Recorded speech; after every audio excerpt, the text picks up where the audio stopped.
Okay. Oh, yeah. Okay, so I'll go ahead and officially call our meeting to order. So roll call. Do you want to go ahead and do that? Or? Okay, perfect. Yep. Carol Allen, Here. Woodrow Terrell, Present.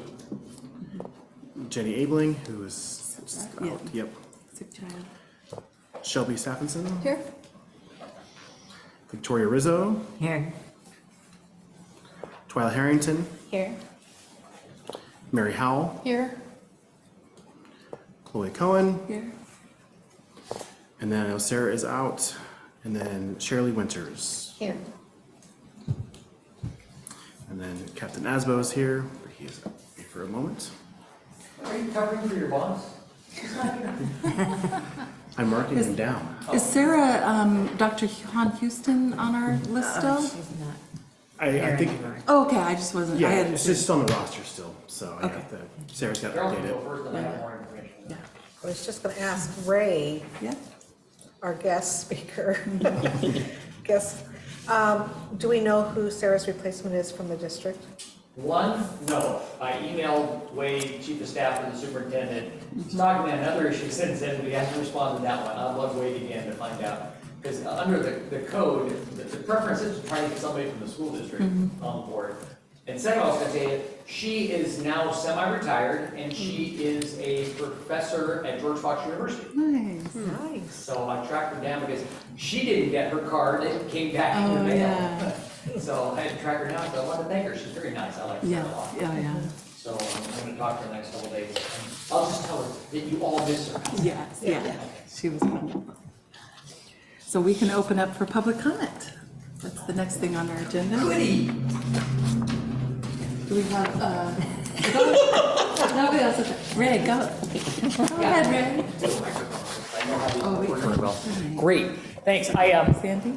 Oh, yeah. I told the captain that since I was coming over tonight anyway, to thank you all for your volunteer time. I wanted to ask you guys to pursue a mission for me. Oh, yeah. I would like you to explore, study, talk about, bring in experts, consider Troutdale pursuing either red light cameras or speeding cameras. I think it would be something for us very seriously to consider for a number of reasons. First of all, even though red light cameras have been okay for cities to do for about a decade, the legislature just this last session actually said the door is wide open for speed cameras, that you can use speed cameras. And as somebody who has been caught by a speed camera, I don't fear them because there's so much warning. You really shouldn't miss them when they're there if you're paying attention.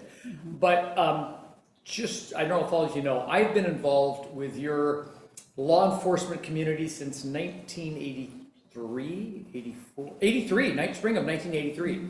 I was your city prosecutor in municipal court starting in 1983, did my first jury trial on a DUII. Convicted Elias something, I can't remember his last name. And then for about 5 or 6 years, I was your city prosecutor, and then I was your city judge for 27 years. And during that time, I was also the city judge for a couple of years for Fairview. And during that time, Fairview did have a red light camera down, you remember, at 207th there in Halsey? And they had it there for a couple of years, and it was a political thing for the council, where they decided not to renew the contract. It wasn't because there was any problems with it, they just decided that, they just didn't want to have it there any longer. And since then, it's been about 5 or 6 years since they took that down. Since then, they've grown all around the region. And so, something new for them. And Captain Asboe was actually an officer with Fairview at the time, weren't you? Yes. And it was interesting, as I think you related to me, that in the first year the red light camera was up down there, a lot of locals got caught. After the first year, almost no locals got caught because everybody knew it was there. It was other people. But for us here in Troutdale, a couple things. Number one is, and I've been involved in this for so long, I've known the numbers for so long. Used to be 20 years ago, our officers on duty maybe in a month had 500 calls for service, where people would call 911 or call non-emergency, and they have to go out and do something. Right now, it averages about, 1,500 to 2,000 calls a month now, and we barely have the same number of officers on the road in Troutdale we did then. They just don't have time to do hardly any dedicated traffic work. I try to get our resource deputy, Nick, to do it as much as he can, but he still goes out on calls. We try to get our summer resource deputy, Travis, to do it occasionally, but he's, when it's nice weather, he's gotta be down there at Glen Auto Park. In the old days, I don't know if you remember that, Officer Boyce, he'd sit over there at North Frontage Road and Marine Drive and sit there and catch speeders all day long, or people were running the red light.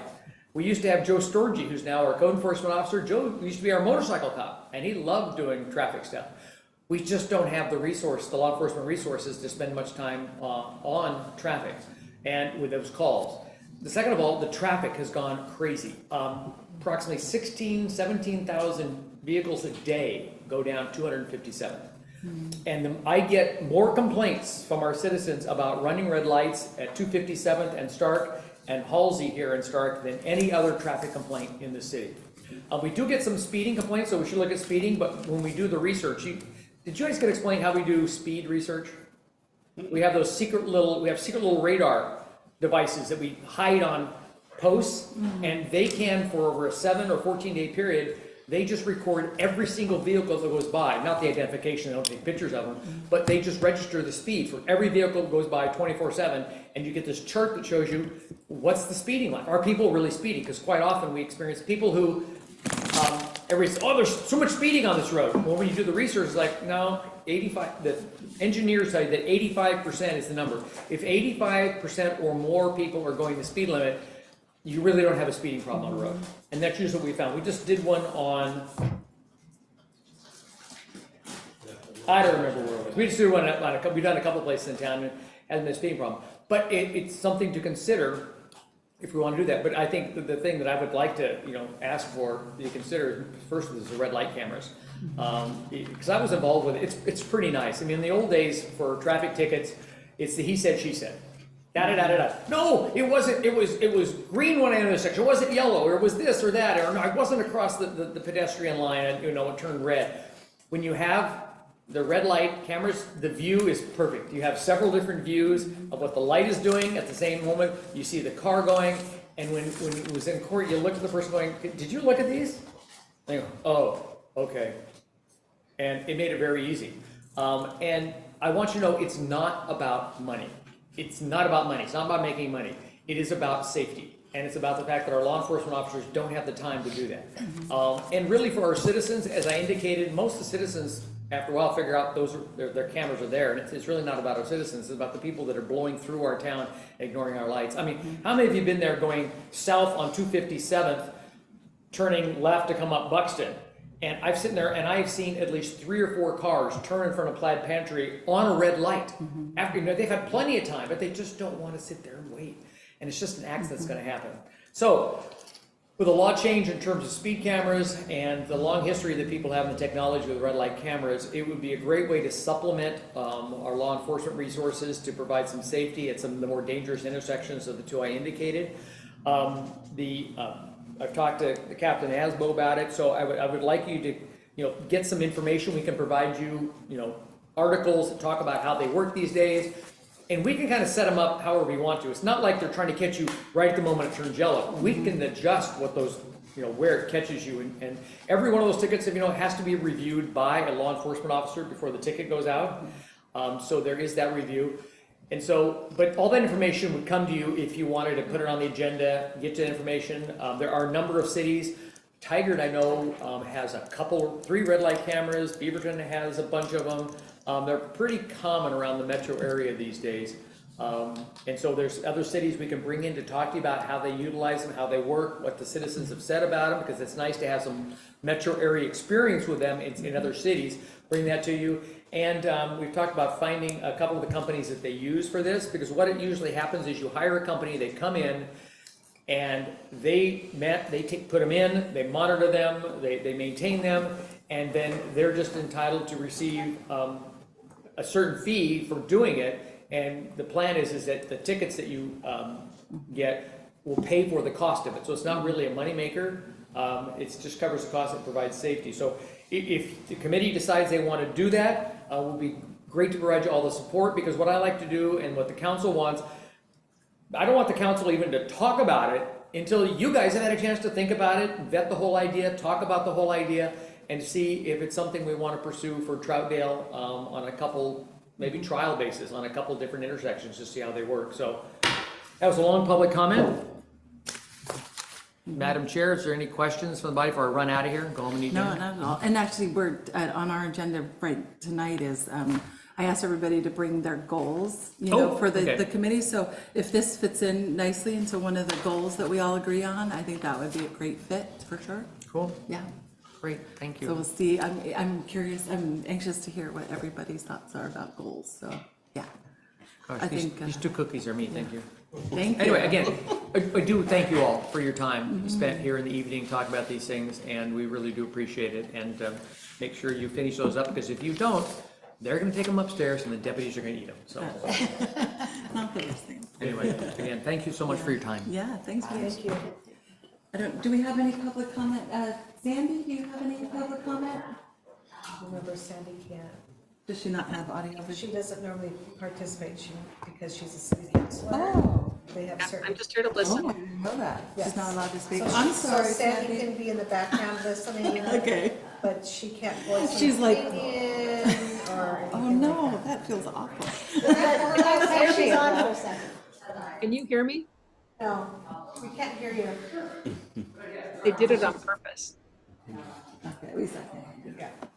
Well, thank you But for we're being glad you're Sandy. here. Yeah, We're glad you're here, is right. yeah, okay. I wonder if we should wait for the meeting outside the meeting to end.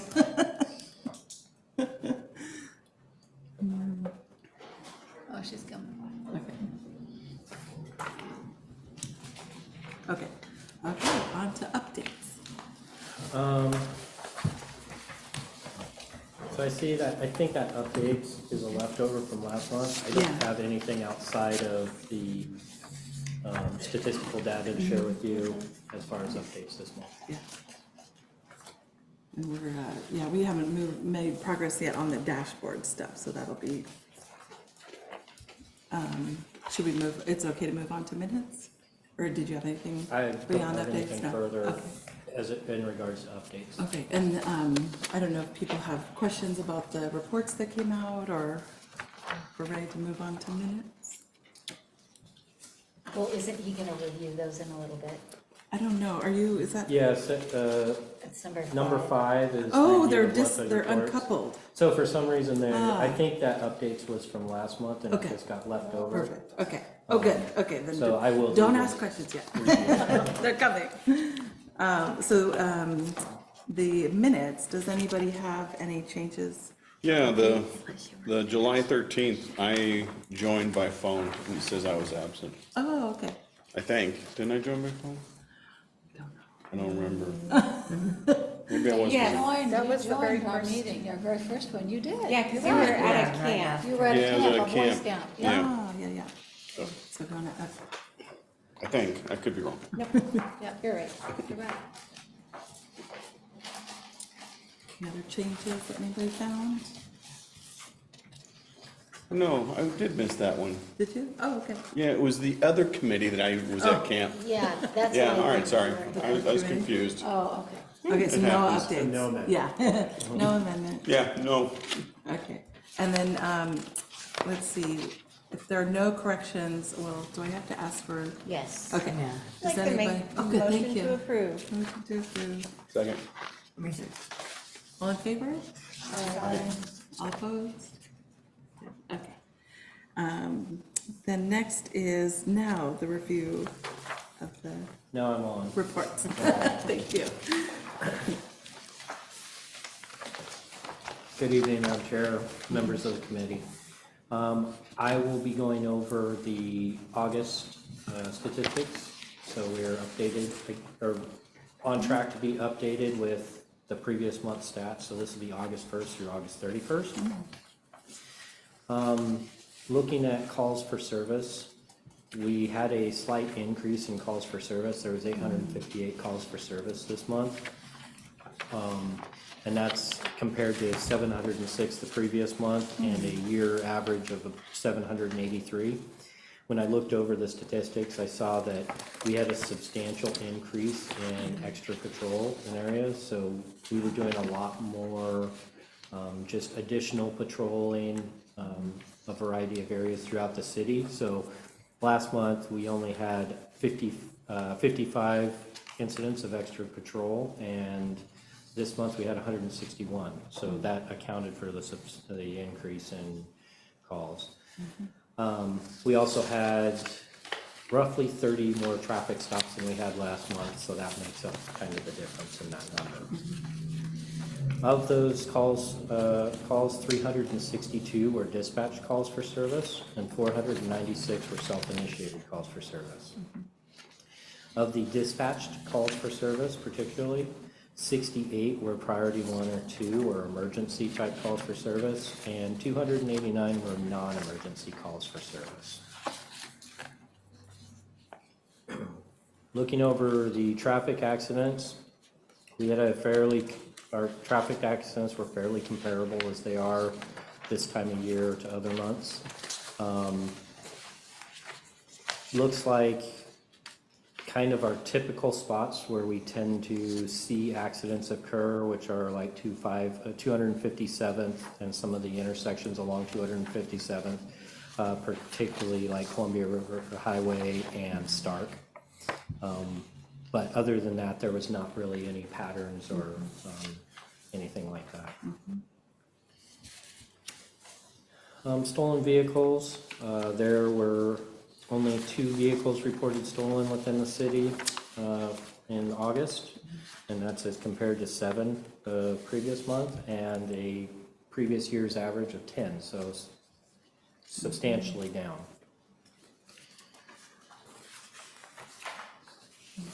To citations, there was 162 traffic stops this month. 112 of those resulted in warnings. 29 were non-criminal or violation citations. 9 of those were, there may not have been a citation, but some type of report was generated from that. So that could potentially have been the recovery of a stolen vehicle or something outside of a citation. 5 of those were an incident where a deputy cited somebody in lieu of arresting them. So that essentially that means that they had the discretion on whether they arrest the person or issue a citation, and they made the decision to issue them a citation. 2 of those incidents were had actual physical arrests where they took somebody into custody. So that's what comes up with that final number of 162. There were 11 new cases that were referred to and or picked up by the detectives unit that originated in Troutdale this month.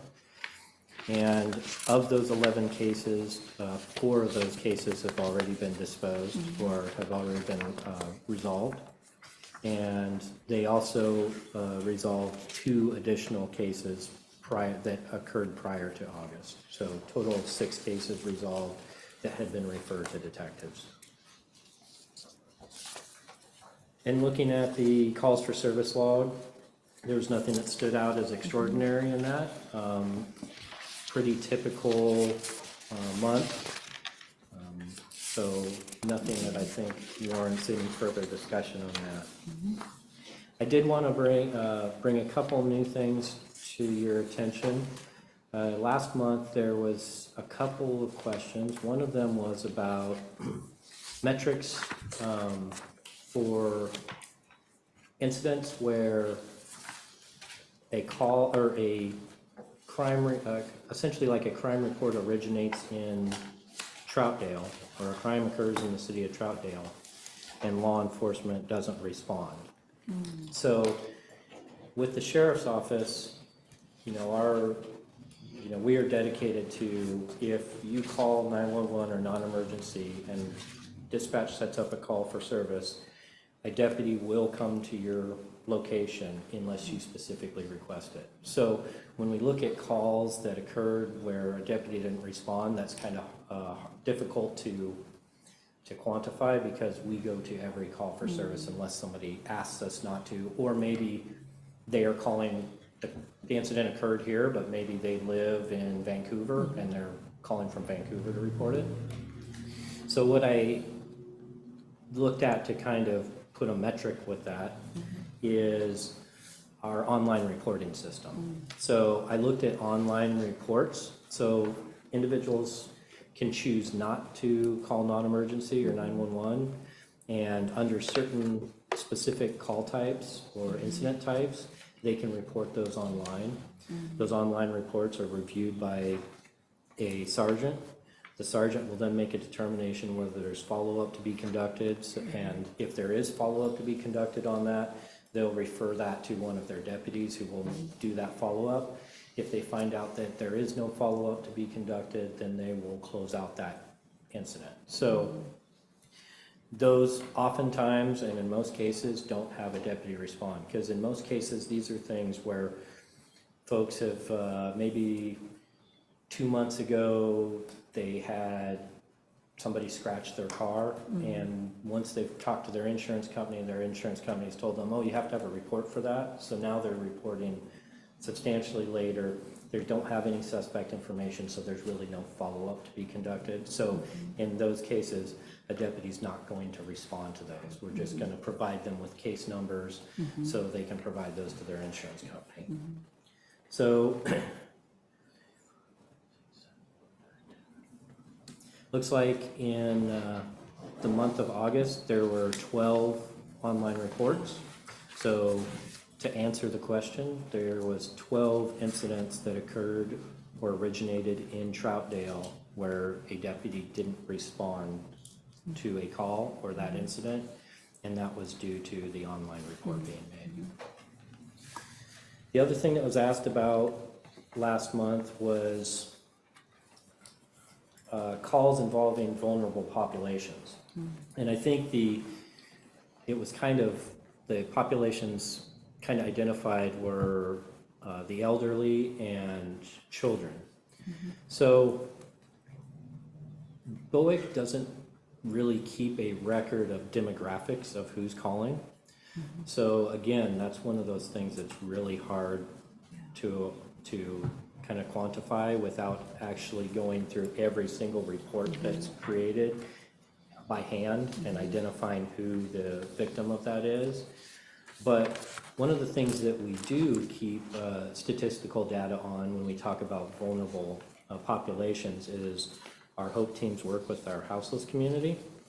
And so I did bring some statistical data as it relates to that. So our HOPE team for the month of August had 106 contacts with individuals experiencing houselessness. They made 49 referrals to services. They provided 277 items of supplies, which often, and particularly this last month, included water. So water, of course, because of the extreme heat, was a major thing to make sure that people experiencing houselessness had access to. Additionally, they made one attempt in Troutdale to place someone in a shelter. That attempt was unsuccessful because the individual who they had gotten a shelter space for moved away before they were able to actually get them into that shelter space. They located one additional camp, and they mitigated 11 camps in Troutdale. So when we talk about mitigating camps, that means that can be any number of things. It can be either they have contact with the person and the person voluntarily complies and moves to a different location, or the people just decide they're going to move on their own, or they get somebody into a better location than they were in. So for that, this month they had 11 of those, and I can tell you that I think 4 or 5 of those were on the island right out here that the Sandy River Bridge abutments go down onto. So there was some camps on that island, and they did that in conjunction with the Department of State Lands. So that island, interestingly enough, is actually inside the city limits of Troutdale, but it is that property is managed by the Department of State Lands. So when we take action on that island, specifically as it relates to either removing people or asking people to leave, we do that with the support of the Department of State Lands, much like a portion of 1,000 acres.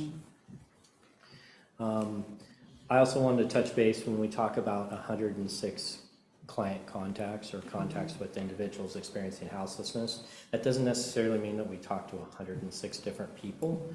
We may talk to one person several times, but they're accounting for every contact, because we know that generally speaking, it takes about 9 contacts with the person before we are able to get them into some substantial resource or service. So we're usually making about 9 contacts per person that we come across who's experiencing houselessness in order to get them connected to services. Other than that, I don't have anything further. If anyone has any questions, I'd be happy to answer those, or at least give them my best effort. Yeah, just while we're on the topic of the houseless community, I know in general, sometimes they do, maybe once a year, I'm not sure, kind of a head count of what that looks like. Any assessment of kind of for our area in Troutdale, how many people may be experiencing that right now? Like, what does that look like in our community? Yeah, absolutely. So we are involved in, it's called the point in time count. We do that annually. The HOPE team participates in that for East County. I don't have those numbers right in front of me on hand. So I will make sure to get those for you all and bring them to the next meeting. And that will kind of give you an idea. So we kind of break East County down in an unusual way. So it won't be specific, because we don't break it down by specific municipality. It's kind of areas. So part of Troutdale might also include part of the village and part of unincorporated county. So they'll be slightly misleading, because it'll seem like we're telling you how many people are in Troutdale, but it will actually be a larger area than just the city of Troutdale. But that area remains constant each year, so Yeah, you can well, kind we try to keep Okay. it constant. We have seen some changes in it over the years, but generally speaking, it's pretty consistent. So they don't do it by city or postal code? No, Just- they break it down basically, and honestly, I don't know how they pick Okay. the orders of that, because, we're just the doers of the work, and somebody else figures that out, but they don't break it down by individual municipality. Interesting. Even within the city of Portland, they don't break it down by municipality, they break it down by area of the city. And if we can't measure it, we can't manage it. Questions? Oh, sorry. Oh, I see. So a couple questions. Hope teams, is this a sheriff's group, or is this part of like Cascadia Behavioral Health or something else? Nope, it is a sheriff's office group. It's been in existence since 2017.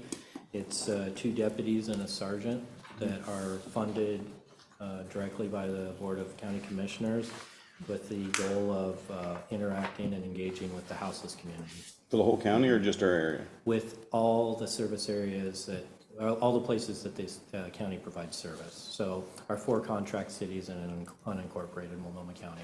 Cool. And is this like a CIT, crisis intervention training, or? They are crisis intervention trained. Okay. So they do that kind of work as well. Their primary goal is just connecting with individuals and starting to get them connected to resources, which resources in East Multnomah County are really slim, and so that can be a challenge, but they have built partnerships with different service providers throughout the entire, throughout all of Multnomah County. Outstanding. Yes, so I've done a couple point-in-time counts in previous life. They usually allow any and all volunteers to come along and participate, so that would be fun to some people. But again, it just, with the appropriate supervision of civilians and dingbats like myself, then, yeah, we can go out and get a really good count. Yeah. And, it's, and like I said earlier, if we can't measure it, we can't manage it, so. Well, I can tell you that, the point-in-time count is not a perfect system. It measures basically on one given particular night where somebody's staying. So if somebody is someplace, let's say somebody's in Troutdale on the particular night they choose to do this, but they're only there for the night, they're gonna get counted in Troutdale. Right. The other thing is that, you know, there's sometimes if there might be multiple people living in the same tent or structure, sometimes those don't get counted properly. So it's a rough estimate, just like that's the census is. The census is not perfect either.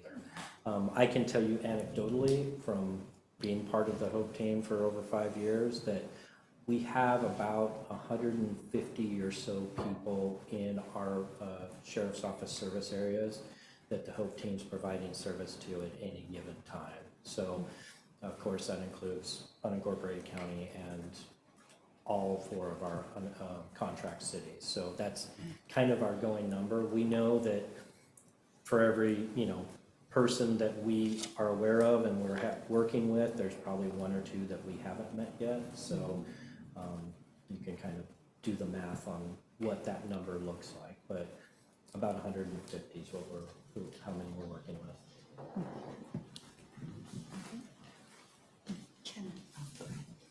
Oh, Mary? I have a question about, so on the corner of, southwest corner of Troutdale Road and Corbeth, Okay. a couple weeks ago, well, yeah. My husband and I were coming home, we saw somebody putting something up on like a tree.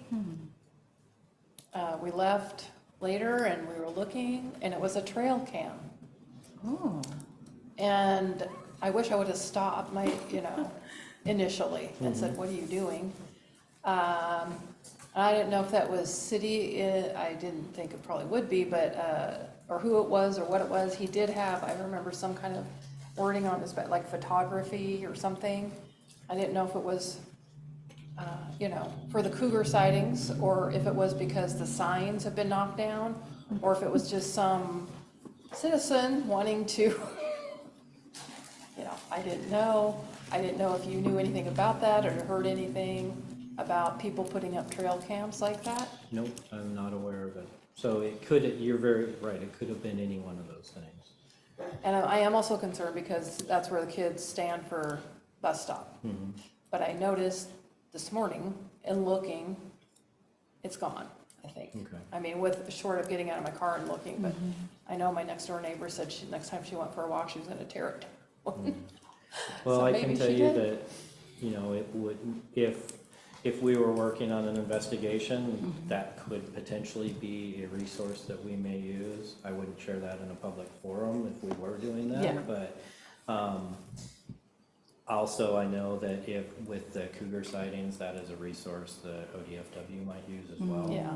But that's certainly something that if you see something unusual like that, please call non-emergency and so we can either let you know that we're aware of it or go out and check it out so we can be aware of it.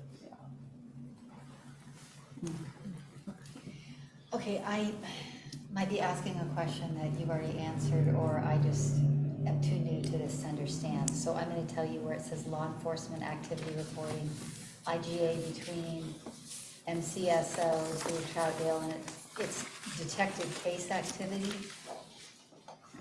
And I think, I just see there's something on the 9th, and then it skips all the way to the 22nd, 23rd, kind of so much more than. Is that an unusual thing to have? I mean, I'm sure they're working on other things, so I'm not implying anything differently, but it just seems like such a big gap, like nothing happened for a while. Or... So, well, that could be the case. It could be that, because these are only cases that are not investigated by patrol deputies. So patrol deputies conduct a substantial amount of the day-to-day investigations. Okay. So these are cases that are specifically slated for and referred to detectives for one reason or another, whether it meets the requirements to be sent to detectives, or maybe detectives are going over the caseload and they see something that might be connected to something else and they decide to work it. So it could be that between the 9th and the 23rd, there were no cases that met those standards to be sent to detectives, and those cases were between that time period, were all followed up on by patrol deputies. Okay. Okay, and then I think, in my packet, it's another page over, but it's where it's, let's see, dispatch versus self-initiated calls for service. Okay, so it's the top section, and it talks about dispatched and self-initiated, and then current 31 days and previous 31 days. So self-initiated having such a huge difference. Did you address? Are you on the first couple pages there? If I show you this is the one before it, does that help you? This is the Yes. one before it. Mine's in a little different order than yours are, Okay. but, so you're talking about where it shows the dispatch for the current 31-day period and then the previous 31-day period? Yeah, and actually below it, it's the self-initiated that says 496, Uh-huh. and then the previous is 370. I mean, that seems like such a large amount, like, you know, a big, not maybe not quite a third increase, or, you know, 100, whatever, just like it's so big. Did you explain why that was? Sure. I mean, we are currently conducting, every month, we conduct at least 8 specialized missions, and some of those may be related to traffic safety, some of those may be related to preventing the theft of vehicles, but there are a variety of missions that are outside just normal patrol duties. So those 8 missions may occur anywhere within our service areas, and so it's very likely, and I'm aware that we did work a stolen vehicle mission within the city of Troutdale, as well as some of our other East County cities. So that would easily account for a substantial increase in self-initiated activity, because most of that activity is going to consist of traffic stops and that type of thing, especially when it's related to traffic safety issues. So I think a few months ago, I talked a little bit about those enhanced public safety initiative missions, and that we would see some increase in that self-initiated activity, just because we're putting this focus on that enhanced public safety initiative. Okay, and is it something that you let us in on these 8 things that you do, or these like focused areas where you do enhanced stuff? Is it, I mean, again, I'm not asking you to reveal secrets by any means, but is it something that, you know, like the city, like we're aware of what's going on, so to speak, or? So if you follow any of our social media, after we have a mission, we'll usually try to have some type of social media presence about that mission, because we want our community members to know what kind of work we're doing. It's not currently something that's in the statistics that have been previously provided for us to give, but if that's something that you're interested in, that would be one of those things as we talk about a dashboard and what you might want to see statistically, that we might add to that. But again, I won't ever talk about them prior to the mission occurring, but after the mission occurs, in almost all cases, there'll be some communications about that. Okay, I think I'm just trying to understand for myself, just. And last thing I was gonna ask was, and it might have nothing to do with the sheriff's office response. There was a fire, Stark Street, sort of next to the old Thriftway store, if that makes sense, Okay. between Oh, yeah. Sandy Palisades and Troutdale Road. Was it a structure or just a, Bushes, okay. close to a fence, I think, south side of the road. I just wondered if it was something that, I mean, I didn't see in any of the stats here on any like arson stuff or what have you, so I just wondered, was it just a careless cigarette, or was that something you I guys will would have assume so, responded to? because fire didn't report it to us. So usually Okay. generally on a fire, unless there is the call indicates an obvious criminal aspect to it, fire will go out there, they'll manage the fire, and then they'll evaluate whether they believe there's some criminal aspect to it. If they think there's a criminal aspect to it, they'll ask for us to be dispatched out to it. Okay, I don't recall being, and nor did I see that in our call log, so I will assume that they did not find any criminal aspect to that. Okay, great, thank you. Follow up, I'm sorry, but a follow up on that was, the missions, the enhanced missions. Are those countywide or is it specifically about Troutdale? They are countywide. So basically, we have a few things where we know countywide there's some challenges with. We know countywide that stolen vehicles are problematic. So we have been focusing heavily on reducing the amount of stolen vehicles being stolen. But on a good majority of those missions, they're generated by community concern or community livability issues. So the real focus is livability issues. So that's why it's focused on things like traffic safety or parking or crosswalks, things of that nature. And a lot of those come up either because deputies are recognizing an increase in calls for a particular type, or we hear community members' concerns about something. And so the sergeants, each sergeant selects a mission and an area that they're going to conduct that mission, usually based on those types of things, either a indication or a pattern in the calls that we're looking at, or a community concern that's been brought forth to them. So short answer to your question is those are countywide. So some of those may occur in Troutdale, some may occur in any of our other contract cities or unincorporated county, just depending on what community concerns they hear or what they're looking at in statistical data. Very cool. Thank you. Sorry. Okay, I was wondering about catalytic converter thefts. Still rising? Not that we have seen. We've actually seen a substantial reduction in catalytic converter thefts. Okay, we just had it posted at school, Gresham area, somebody. I think it's always something to be aware of, but I will say in probably the last 6 to 8 months, we have seen a substantial decrease in our calls related to that. Okay, great. I have a question about the online reporting. Okay. Are you seeing any of the, not just for like last month, but in general, are you seeing anything that actually should have been a 911 call that they're reporting online? Generally not, because the systems, so the system for online reporting is a smart system. So basically, Oh, cool. it will if they try to put in something that should be a non-emergency or a 911 call, it'll tell them, you can't report this, please nice. call 911 or Oh, please that's- call non-emergency. It's The so other- rare, a smart system. Oh my gosh, no, I'm just kidding. Yeah. And additionally, if somebody tries to report something that occurred outside our service areas, it will also let them know Nice. that they can't report that, and it will provide contact information for where they can report it. Perfect.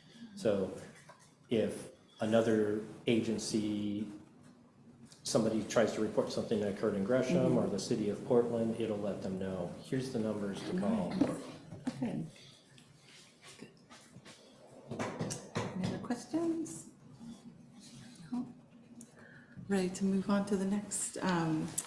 So the dashboard, which dashboard is a word that I use like in a nonprofit, and I know it doesn't make sense entirely, but it's basically just like it's a report. But it's like the data, it's like a snapshot of what we need to know to fulfill our duty as this committee. So that's the dashboard, in case that was like a weird term for anybody. And I got some dashboard items from Woodrow, and I wondered, what I've been thinking about a lot is like, we need to know, well, not knowing what's available is challenging, right? If data's not being collected on like demographics or race or, that kind of thing, and then to answer that equity question, I'm not sure, I think that's where the creative thinking comes in, how do we know if the services feel like they're being delivered equitably, and I'm also curious about like, what does fire collect? What does the EMT service collect? So it's like kind of like the reverse engineering. I think we have talked about this before. It's like, what data do you guys collect, and then we can kind of pick and choose, because we could come up with a dashboard list, but if you're not collecting that data, I don't think we have the power to tell you we need this data, to like overhaul a whole system. So I don't know. Does that make sense? Oh, go ahead, Joanna. Yeah, I actually, when we were thinking and talking about this, I I was like, what would we want to collect? So I did a literature search, went way down the rabbit hole. And actually, I put together an evidence table too. But one of the things that came up for me is the definition of safety in that is so subjective. I almost wondered if it might be good for us to define what safety is for this group and what that means for the community. Because to me, that also helps like us define what we're trying to measure.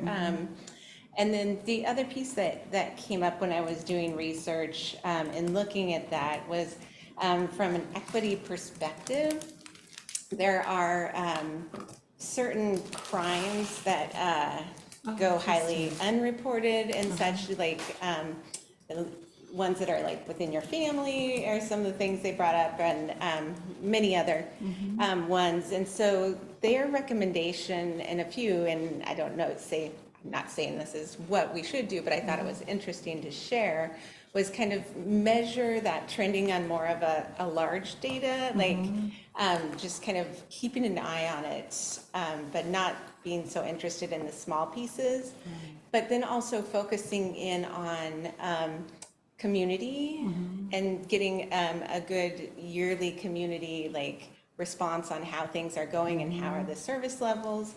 But then also looking to our sheriff's deputies and yearly checking in, because I think that also, how is like retention going, or, you know, satisfaction scores with that team? And that kind of gives us like a status of how things are going on both ends. So I just thought that was an interesting perspective when thinking like, what do we want to measure and what might that look like? Excellent point. I found similar stuff about how they broke it down into, I think you said communities, but like neighborhood level.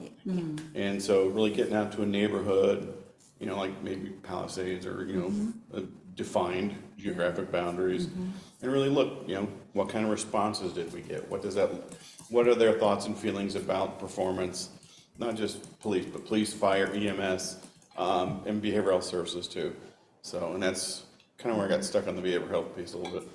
But no, and then of course with staffing and retention, and that's my experience has been from a CIT perspective. You know, are they using it? You know, the deputies that are out there patrolling Troutdale, how many times they have the opportunity to use it? What are their thoughts about being trained with it? You know, are they finding that it's a successful tool for them to employ? And then, you know, are they actually tracking, you know, the services being followed up on? You know, say it's a houseless person or something. And same with EMS and fire, so. If I could, I'd like to just address there, as we talk about what we collect, and you kind of mentioned demographics. So I just wanted to clarify that it's really important to know what you're trying to accomplish with demographic data, because we do collect, you know, demographic data, but generally only as we write reports. So, I mean, as we write reports and we identify victims and suspects, we're going to capture as part of identity demographic data.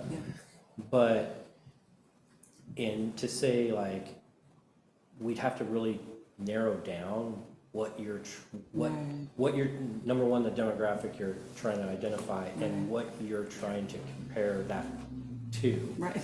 Otherwise, we have, you know, hundreds of reports that we would hand go through, and we want to make sure that we were looking specifically at, you know, maybe if you were looking at, tell me about a specific type of call that occurred and, you know, demographics related to that, or specifically calls involving a particular demographic. Additionally, I wanted to add that as per state of Oregon requirements, we do collect stop data information, which includes demographics, but that's only related to traffic stops. So we can provide, and we do every year provide to the state that data that we collect on traffic stops. So that's available as well. So I just didn't want to mislead you and make you think we don't collect it at all. It's just that, you know, we collect it, but we have to have a very specific, like, connection so we can identify what are we actually trying to collect to see, and how do we narrow that down? Because realistically speaking, there's very little that you could probably ask me for that I couldn't pick the brains of some really smart people that do all those statistics and find out for you. It's just that the more specific we are, the easier it is for them to collect it, and the better information you're gonna get out of it. Have a specific question in mind. And that's the thing, like, I think about as we do talk about like surveys, community surveys and stuff, like that's valuable, but it's also anecdotal, you know, so I would want to see like data, then these surveys, and because they can, you know, how surveys are, they can, I don't know, they can be challenging. One other point was, as I brainstormed this out, is there's almost like at least two different layers of data information that we're looking at, right? The data and information used to inform missions and different types of programs, right? And then there's the other, maybe even a summary, annualized. I was thinking something that the council wants to publish, right? So the city of Troutdale can say, hey, look at all these are the awesome things that public safety is doing in Troutdale, right? So, you know, data used to inform and make decisions about, you know, missions and public safety, you know, performance improvement measures. I don't know what else to call it, but then also, you know, something that we can use as the feedback loop to our citizens, and saying, hey, listen, you know, these are the awesome things that we're doing, and you know, this is how many, in a very high summary level, not, you know what I mean, different layers, different audience, different scope. So. So the committee's aware, we do provide the council with an annual report at a council meeting. So we do provide that high-level overview to the council. And I think that's probably not even probably specific enough to focus what you all are trying to accomplish, because it is like just big giant numbers of this is how many of these we did, this is how many of those we did. And these are some of the programs and things that we're looking at. I would anticipate that you all are looking more for things that are focused and narrowed to really point to the work that you're trying to do, or focus the work that you're trying to do. So I think that I would think that probably we will do much more digging to get to the specific data that you want, and that's kind of why I think we even started this discussion, because even this current report that I've been providing, I think that's really like kind of just, it's not very specific, it's very generalized, and which leads to questions like you had, where there's kind of there's a lot of vagueness in that. So I think I'd rather look at stuff, and I think that some of that data may change depending on what you as a committee are working towards. So it may not be where we can say, well, every month we want to just hear this. It may be, this month can we have this information because we're working on a specific project or whatnot. So maybe there's just a few things that you're interested in on a monthly basis, but every month we'll make sure that we pair out the data that is impactful to whatever you're working on. Yeah, and once we set our strategic goals, I imagine that'll just kind of organically come. Does anybody want to work, so do we want to table this dashboard idea until we get the goals established? It seems like that might be logical, because we're kind of like backwards. I feel like I won't say a bad word, but we're backwards. And does that make, you guys want to do, does that make sense? Just to focus on the goals first and then figure out the dashboard? I agree too. Okay, perfect. Because I a little bit worry, sometimes data, you want something to be apparent. So you go seeking data that will make it be true, rather than, I mean, because I like the information in a way that you give us, but maybe not all of the information. I find some of it just fascinating to do, but like trends, to me, tell a little bit better story. But a trend could be a trend based off of other things going on in our society or our community in general too. Absolutely. So, Or seasons. yeah. You're gonna find So seasonal it's a trends. little hard to like, To make meaning from them. Yeah. Yeah, so well, that sounds good to me too, because I love that you were able to find that, because I did a little bit and I was like, I can't, I don't have enough time to do this. It does feel like it's a monumental and a big idea, but I was also like, haven't other cities figured this out? I was like, is there somebody we can ask? But, so then that sounds good, if everybody's in agreement to sort of push that, and it's great that we're meeting monthly, so Yeah. this isn't going like long-term, mothballed. So we can move on then to the goals. And and you sent your goals by email, which is great. And I don't know, what I was thinking is maybe tonight we capture all the goals and compile them and maybe push it to next month. I hate to lose a month, but like to compile them and like, I don't want to go too fast. And then at the next meeting, we could decide on which the top 3 priorities are. Does that feel arbitrary though, to choose 3? That was just how my brain works. Does that work for? I think we pick up, we just- read them we off, stick and, with it. because they're, again, could go- I we didn't could get do any- more. I didn't get anybody else's email, so I Yeah. felt kind of silly now sending mine out to everybody. I love that you did that. So- I love that you did that. Because it's like, and I was hoping it would, well, gosh, stupid Woodrow, look what he put down. Oh, no. I can do better one. No. So, but yeah, so let's have that discussion. Yeah. And if we have 6 goals, we have 6 goals. But Yeah, that's true. if we have 2, if everybody comes and, but yeah, in mine I tried keeping high level, so. Yeah. Do we want to just start and go around and see what you guys brought, and then I'll take notes? I imagine there's going to be a tremendous amount of overlap, is my guess, but, so yeah, does that work for you? Do you want to share first, Violet? Sure.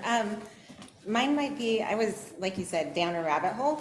Yeah. So and I kind of wrote these, they're not SMART goals because I'm still mulling them over in my head.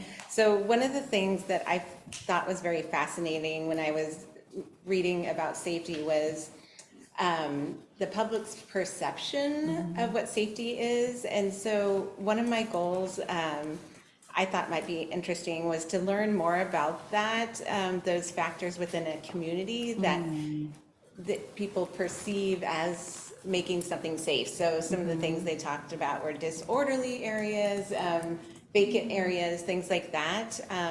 And looking at community involvement around some of these solutions. So ways that we can build community engagement around that has also showed higher levels of perceived safety within those communities. So that is not a SMART goal, and I know they were supposed to be. But it's a great way to start. No, I love it. And the other thing I was thinking about is looking at protective factors that we have for safety built into our communities, and looking at assessments of those. So like, there's clear indicators of what makes some communities safer than others. So doing an assessment of our community, like we have great parks, and that's one of the factors for safer communities. So kind of looking at our community and seeing what we might be able to enhance that would be in partnership, and hopefully we have wonderful sheriffs, supports for our community, but what as a community can we do to make it safer? Yeah. I love that. Okay. Thank you. I wrote down, well, I think it's what we've already talked about, that we wanted to get more information about fire and medical, so we have better metrics, so we can be aware of service deficiencies, because I don't think that we know about that. And I also thought that we needed to get feedback from our community on how they feel about all of the services that we provide. Yeah. And my last one was that we just needed to, it was alluded to, I think in this meeting, about how long people have to wait on calls, something like that. So one for sure that we want to emphasize, that we get that response time, or the hold time or callback time down, so that we can get people to call in and make sure they're reporting stuff. We don't have unreported stuff because we aren't just, we're making people wait too long and they go, I'm not gonna bother call, so those are my 3. Yeah, thank you. Okay, I'm going to say, because I'm also on parks, and we've had, well, I won't bore you with all the extra stuff about me and all that, but, I just think we're lacking so much community input in much of what we do. Right. And we can sit here and say what we think from our perspectives, but it's limited to ours. So I just really want there to be a way that we have more community input into what we're doing even here. So I said surveys, getting feedback in some capacity, that kind of thing. And I realize some of it, you can't get everybody. Right. But I do think if we can get some, then those some can get some, and so on and so forth, or whatever. So that's one of mine. I feel like it's, Woodrow said it in his, Shelby, you guys have said sort of your thing. I do want to know, I feel specifically on fire response and services times, because I'm under some new understandings on some of that. So, and then I feel like because we need to be able to recommend to council, that's why we're been charged with the job we've been charged with, to be able to make recommendations. So to sort of more fully vet that information. And then the last thing, because maybe I'm a data gal, and maybe because I'm a cheap tightwad and I don't like to see money being wasted, Yeah. I like cost analysis on services contracted.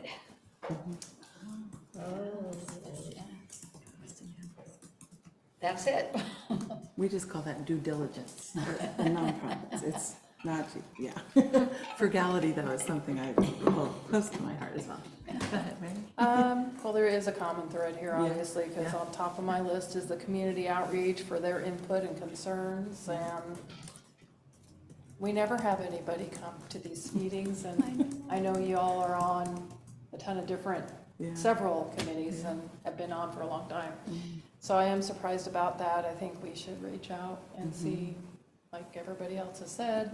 I think that should be a priority. And kind of going into that, though, I think a lot of people are concerned about the speed and the traffic, and so the red light thing, I think, is big, and that should definitely be something that we should tackle. And,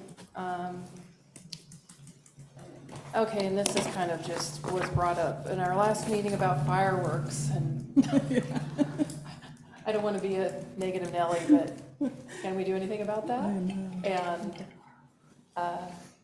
you know, Portland did away with them, right? Like, so is that something we want to even tackle? It didn't make an impact in Portland, from what I gathered, from people I know. Oh, really? Yeah. Even in like the areas that you would not think that there would be fireworks. Oh, It was I guess I know people who said that, yeah, it was a lot quieter, so I like in guess it maybe was Northwest Portland, sketchy. it was bad, yeah. But, I don't know. That's just kind of a side, but and I don't know, this is down the road. I don't think this is, I think there's priority to things, and I don't even know, but neighborhood watches, I think, would be one way to maybe get the community involved, but maybe that isn't something to, you know, you have to have an interest in that first, and I don't know, maybe that's Yeah, and what that involves. down the road a bit, right? But yeah, that was pretty much it. Okay. We're gonna send you to Maupin, 4th of July. They don't get to have any fireworks. Yeah, there's certain places, yeah. Thank you. Carol, if you have some. Well, mine was, basically the same thread. Yeah. So my number one was really fire and medical data. I'm concerned that if I remember correctly, when he came the last time, about a year ago, he had said something about costs going up, and depending on how much you pay is depending on how fast we get to you. Yeah. He had made that comment. And to me, a life is a life, and no life is less than another. Yeah. And so I'm really concerned about what he had said at that. Who said that? The fire The chief. fire chief Our fire chief? in Brescia. We don't have one. We don't have- We don't we have one in contract. Troutdale. Okay. Yeah, So I would really like to see him come back and really yeah. tell Like, us did what's you really going on mean with that. But he's good. The other one was, That's good. if we have an emergency in our city, say like we have a major earthquake, and I was doing, I don't know if is it CERT? Yes. That's one of them. I had done that in Washington probably 30 years ago. So I've never heard of anything like that in Oregon. I at did it like all. 20 years ago. And so my concern is that, we're talking about safety and equity. My neighborhood is up the road, which I might get services before somebody in Sandy Palisades or somebody in Corbett, in other areas. What does that look like for our city? How can we support police and medical and fire in our community? I know the concern is 911. I don't think we have any control over 911 because it's Portland.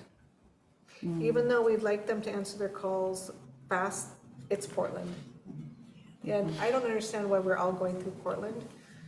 I don't know the history of that. Everybody goes through Portland. or- Yeah, but understand. I don't know the history. I haven't had time to really look at it, so. And I know we talked about community. I have been on several committees for several years. It is on, I don't know how many, we send out notices. It's on the website. You could call the city. It is, almost everywhere, and people aren't gonna come. They just aren't. And as much as we would like 16,000 of our members to come, we might get 2, right? And so that's just the history of every committee I've been on, even in parks. Yeah, And I when we know. really talked about dog parks and the safety of dog parks, and we even had a whole open forum in this building and at the church, and we Social didn't get that media? media. We've done that. Oh, we have? We've done, yeah. Social media I and just never stuff? knew anything about it. But anyway, those are mine. Yes, no, that's really helpful. Actually, Corbett has a CERT team. Social media about it. But Corbett is much more mobilized also because of the fires, the Eagle Creek fires. I think theirs is focused on search and rescue too. They're very Well, specialized. they have these hubs too out there, which is something we might look into. It's like you have the neighborhood hubs or whatever, but yeah. If I could talk a little bit about that. Yeah, So Corbett and Fairview have what's called a community patrol. It's their own version of a CERT team. We help support them in that community patrol. We are also looking at how we can better connect them with county emergency management, because I think that is an important piece that has been overlooked, is that connection with county emergency management. Emergency management has access to a lot of training and specialized training that would be invaluable to them as they work with the community. We could certainly we have a sergeant and a lieutenant and a captain that all are connected to that community patrol now. So we can certainly have them come if you would like and discuss what community patrol looks like in those 2 cities. So if that will help, let me know and we can look at that down the road. Can I just ask, going off of what Carol said about CERT, I think we called it NERT when I went through it, Neighborhood Emergency Response Training. And I believe I was up somewhere in the city of Gresham area with the training for our area out here. I can't remember, it was, it was a number of, I don't know, maybe 8 different nights. I don't think it was in the weekend, but whatever. And there was a group of people that showed up for it. And I just wonder, is that something that's offered through, or do you guys have connections with something that would offer like emergency response and the idea of like for your neighborhood training? Are you guys involved in any parts of offering that? We're of course partners with County Emergency Management, and County Emergency Management is really the organization that's responsible for that type of work. But as I mentioned, we have a captain and a lieutenant who coordinate with County Emergency Management. And I'm quite sure that County Emergency Management would be happy to come and talk about what they can offer as far as that. The Sheriff's Office itself, outside of the work that we do with our community patrols, doesn't offer emergency management training per se, but we are connected with places that can offer that training. Okay. Perfect. Oh, yeah, do you have a question, Tyler? Well, I was just gonna say, I know that at my work, County Emergency Management, they work right next to us, so we're good friends. And yeah, they have tons of resources, and they also have lots of training, and they do specific training, like I'm in the medical reserves for emergency management, so 'cause I'm a nurse. And so based upon your skill set or what you want in the community, so it'd be interesting to talk with Ray to kind of see for Troutdale what their plan is, if that's kind of the plan, or if it's the CERT training, or kind of what model they have envisioned when that happens, because I think there's so many resources out there. It'd just be nice to have us organized and maybe under the same training. And it could flow into something, Yeah. because if there was trainings and some people in the neighborhood came and you get to know some of these It's the far-reaching community engagement, neighborhoods. yeah. Yeah, it could get, draw some more people in, so. Well, and I was just thinking of trying to support, you, right? Yeah, you want us to be Say self-sufficient. you can't get to a neighborhood for a few days. I mean, I went through earthquake drills and stuff. You can't get to a neighborhood. Somebody in that neighborhood who might be a lead could be the contact that you guys need to, instead of, 50 people calling, you've got kind of one person that's kind of, Absolutely. and it would help you guys as well as help the neighborhood.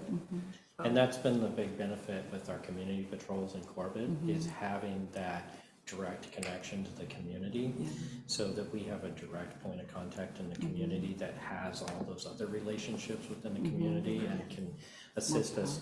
We use that a lot during Eagle Creek Fire, and, making sure people were getting notified of evacuations and things like that. So I think you're right. I think there's a important place for that, as opposed to just hoping that county emergency management will know who to call or who to let know.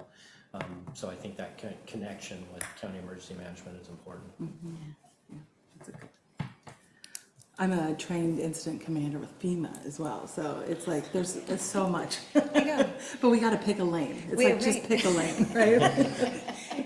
And it'd be nice to know like all the skill sets, because Yeah. it sounds like we have so many skill my sets in the God. community, but we're just Yeah. not organized. Well, you have to do like an inventory, like who knows Yes. what? And where's my green helmet at? Right? Yeah. Who knows how to forage Yeah, I got hard out of mushrooms? my house. So I think mine are all the same, actually. I don't have anything new. Except for I did call out traffic safety for some reason. But I kind of like the way that you were talking about, Twyla, about like, thinking about like what makes a community feel safe and sort of expanding that a little bit.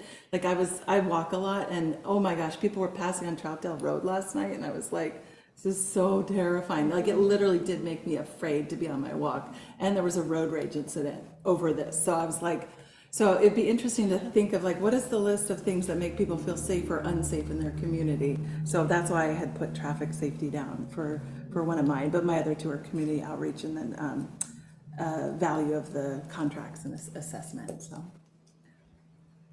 Want to go, Victoria? Okay,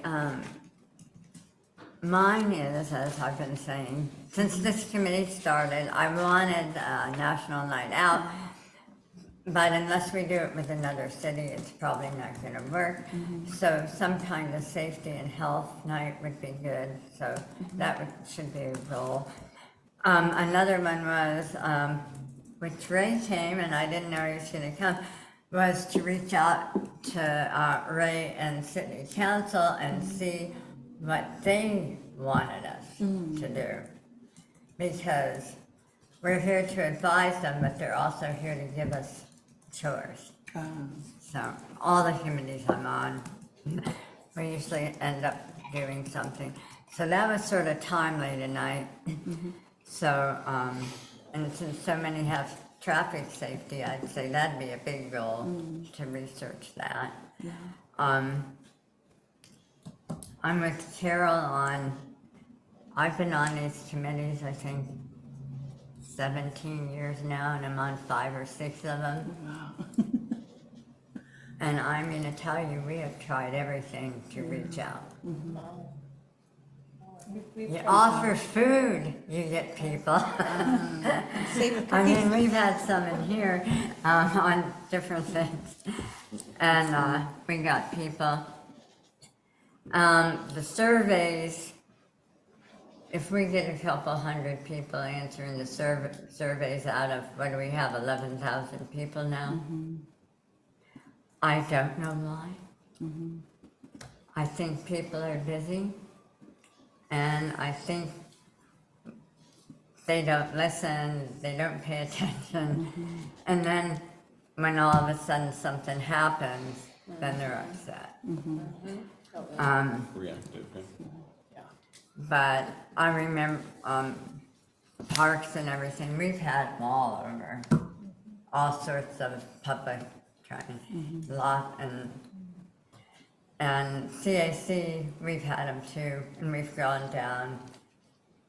And that was the best one we ever did, though. We were at one of the celebrations down in Troutdale. We put up a table. It was at Asboe.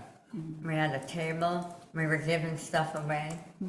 And we had lots of people respond to our survey. Oh, interesting. So some of them weren't from Troutdale, but most of them would do it. When you give stuff away, I'll tell you, you get a better response. I thought I had another one. If I think of it, I'll say. Perfect. But those were my two main.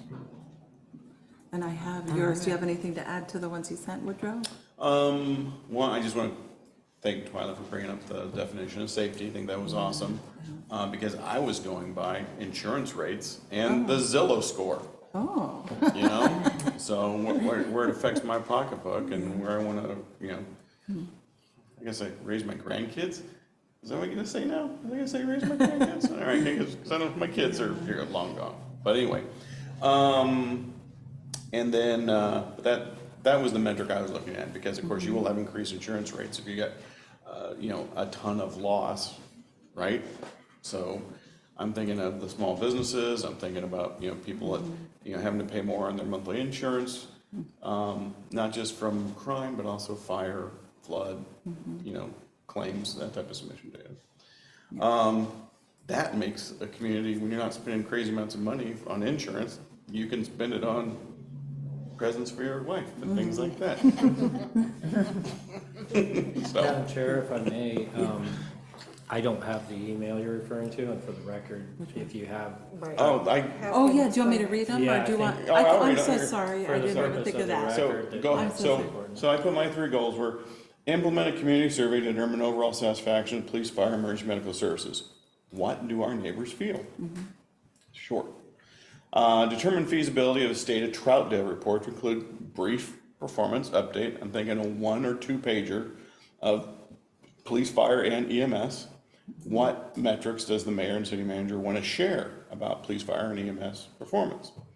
And then identify gaps and opportunities in contract performance data and community survey results to include in our dashboard data. I'll forward this to you, Chief. So yeah, and then the questions I had to follow up were, do the contracts with MCSO, Gresham Fire, and AMR, do they mention specific data points? Because I don't think I've seen or heard anything about that. And then what are they contractually obligated to provide to the city? And then my question was about the 911 calls, but I found that out. That's the Portland Bureau of Emergency Communications. And then does the city of Troutdale publish anything already, annually, quarterly, for police, fire, medical services? And then is there any other existing data points that we should be using as far, you know, again, the 2-tier, the dashboard used by us, and then what we want to publish to the council and the rest of the community. And then I had a slew of data points that I just popped out of somewhere. So some of them might have been, you know, stuff I got from manufacturing, so. Oh. But I thought maybe they might, you know, still, and I tried using some that were generic that would apply to police, fire, and EMS. And then I ran down the rabbit hole of behavioral health and mental health, and had a few phone calls with guys from the States about the crisis response teams. And then somebody from Jackie from Cascade Behavioral Health is supposed to call me back about that.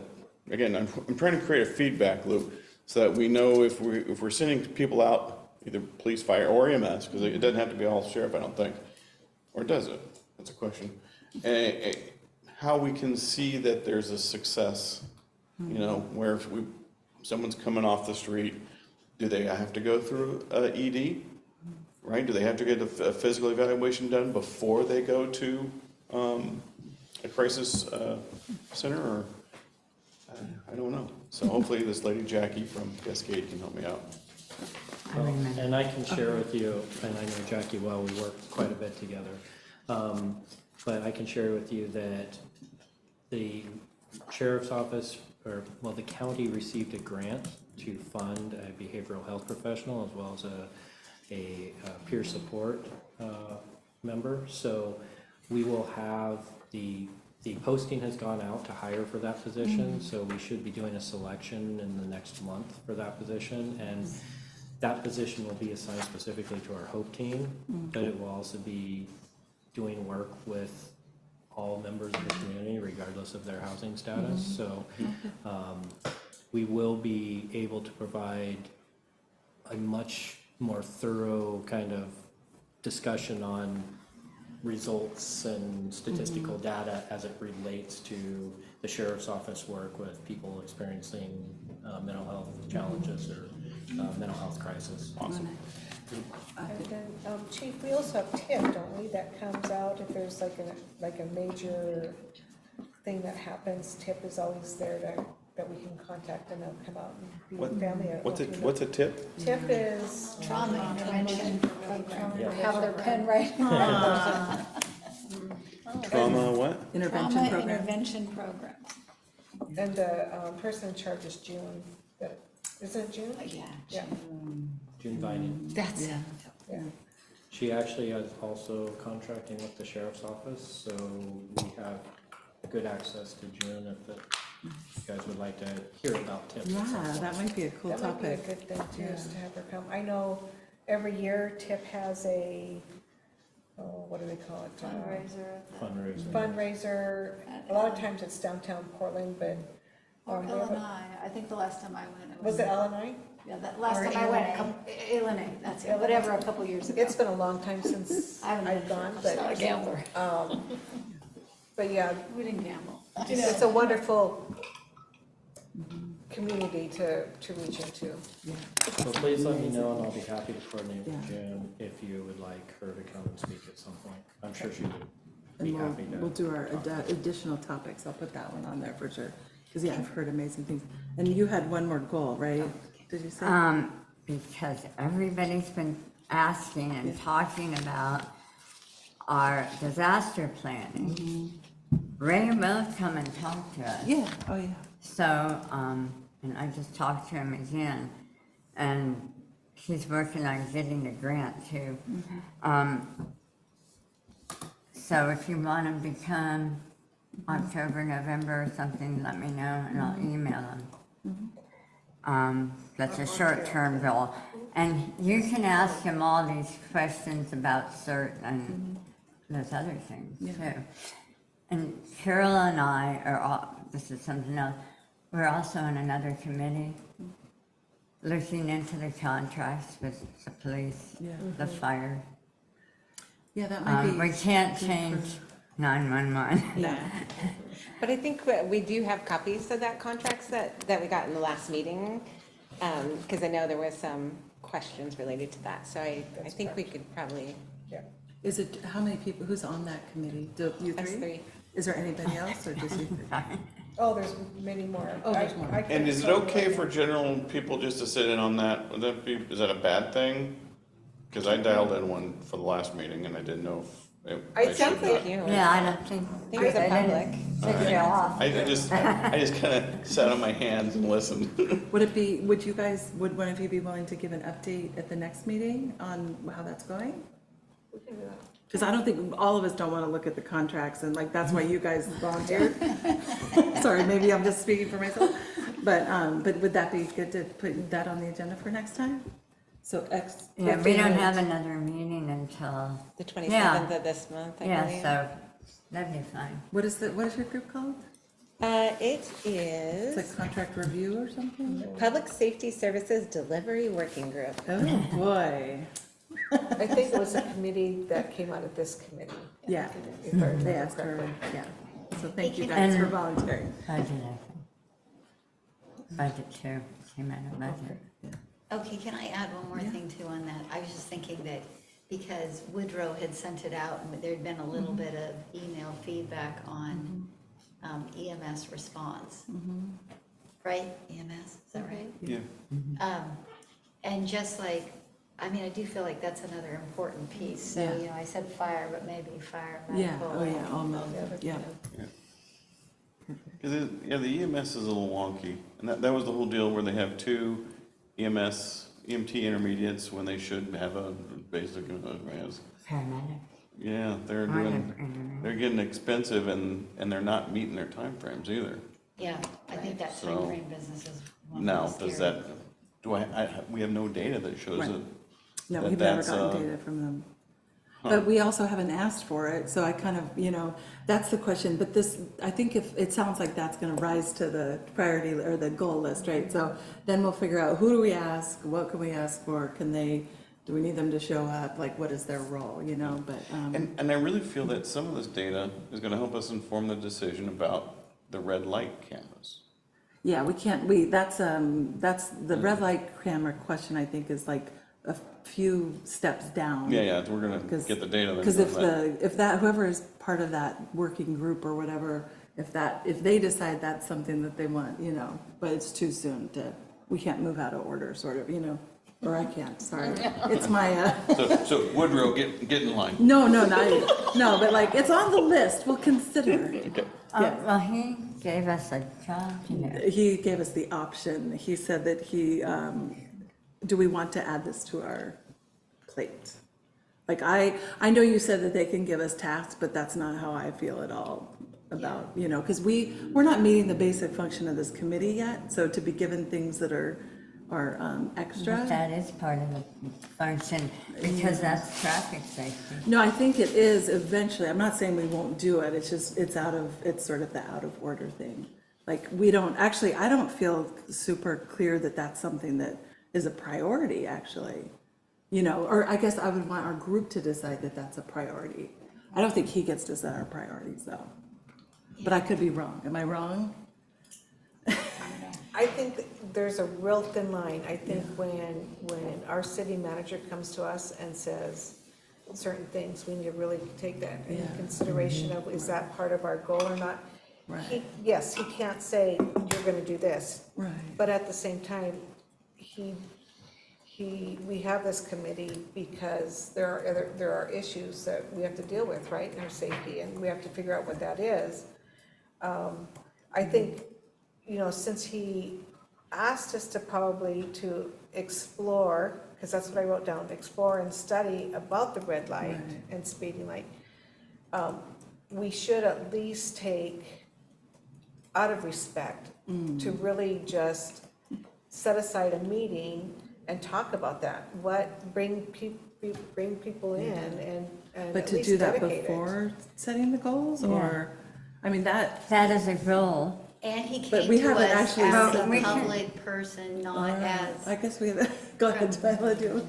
Yeah, well, I was just gonna say, because in thinking about that, to me, I would want to see some of the work that needs to be, that we're working on now. Like, I would want to see like a dot grid of the accidents over 24 months that shows how many are happening where. So we can define, is this a red light camera? Is this a speed camera? So to me, it's better understanding the problems before we get to the solution.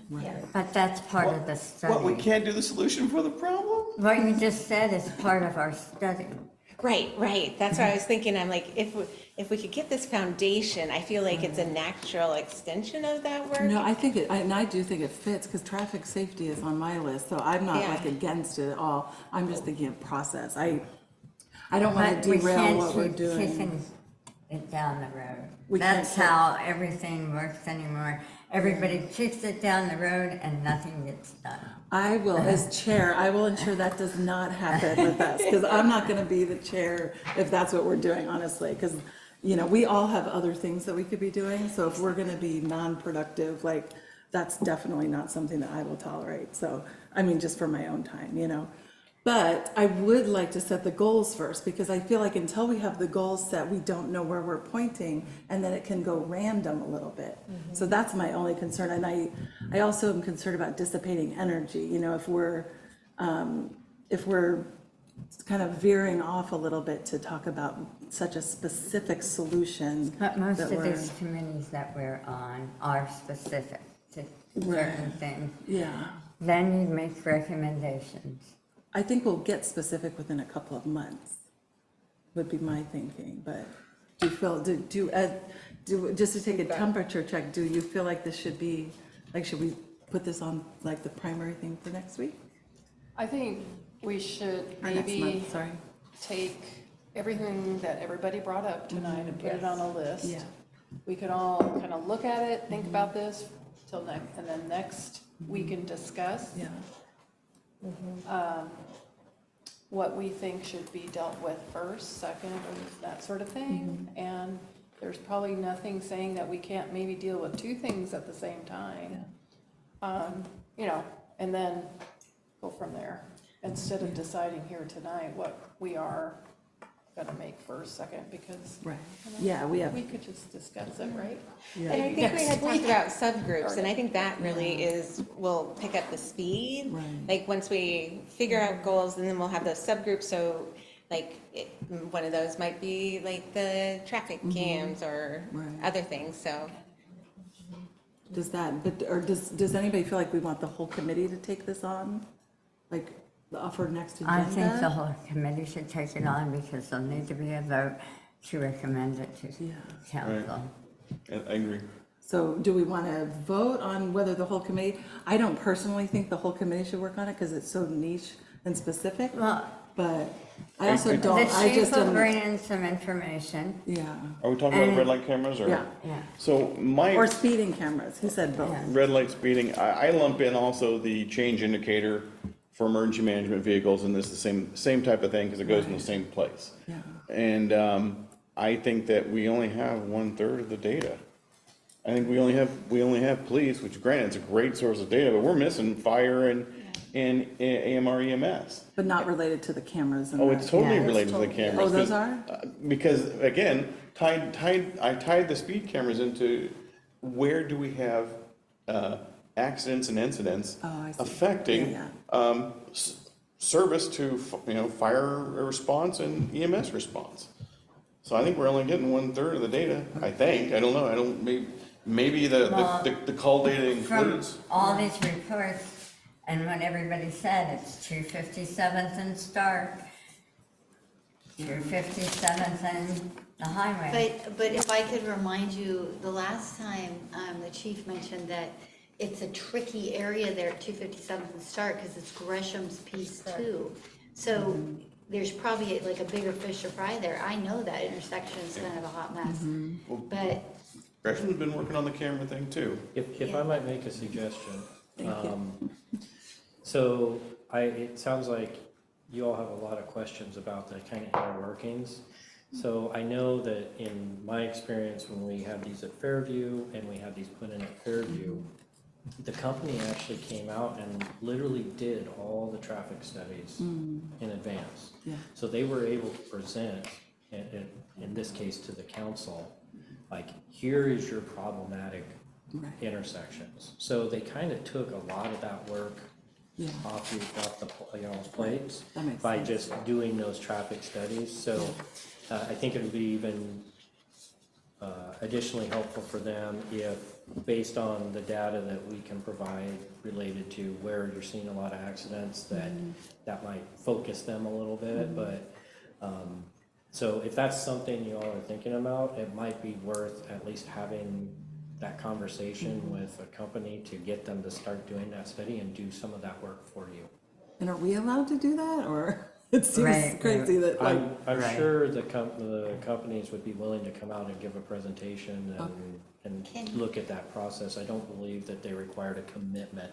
no, but I mean, as a volunteer, are we able to ask for that level of, like, can we contract, or, it seems weird that I would be able to just call and say we. Lord, I hope so, because I've been calling lots of people. Ray asked.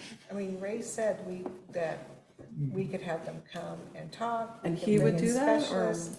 one He of us? said that we could ask maybe Chief, or we could ask Ray to bring in specialists to talk about these speeding Yeah. cameras, red light cameras. I'm not sure I'm all for it. I remember the Fairview one issue, there was a lot of issues around that. Yeah. But I definitely am willing to learn and understand what it brings and what it means, and see if it works or not. But I think that tonight, there has been so much conversation and so much information that all of us have shared that have been really great. My brain is like toast. Yeah. And Makes sense. I think before we move on, we might need to, like Mary said, process, think about this stuff over this next month. Maybe even decide, like, maybe see if Chief or Ray could have a speaker that comes maybe next month that could, at least get the ball going, or at least saying, hey, this is what it's done in the past. And start filling the calendar. I mean, we have goals, but we all agreed about medical, fire, EMS. We all talked about that. So let's start filling the calendar of speakers that'll come in, and so we can kind of get an idea of what's going on. Because I'm kind of feeling like we've been doing this for a while. And I think it's a great thing that we're meeting every month, but I just think we need to start getting things going instead of talking over and over. Start bringing people in and start finding out what really is going on. I just wanted to ask, when you said about they would come in and they would do the surveys, does that mean they're surveying current stuff, or they're looking at all you guys' past records for the last 2 Generally, I years? think they set up much similar to how the city has those sensors to tell speed. They'll set up a variety of sensors to identify areas where you're currently having a lot of So they just people do the- running lights and things like that. So it would just be from this point forward when they set something down?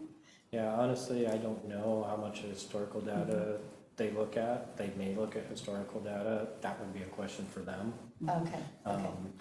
But I know they look at current data based on their whatever devices they use to track that. But realistically, again, I think that's one of those things where, as mentioned, you probably just need to get some folks in here to start like getting some of these presentations from, and you mentioned EMS, get EMS director and the fire chief and BOEX director in here, because it sounds like you all have questions for all of them about the service level that they're providing. And,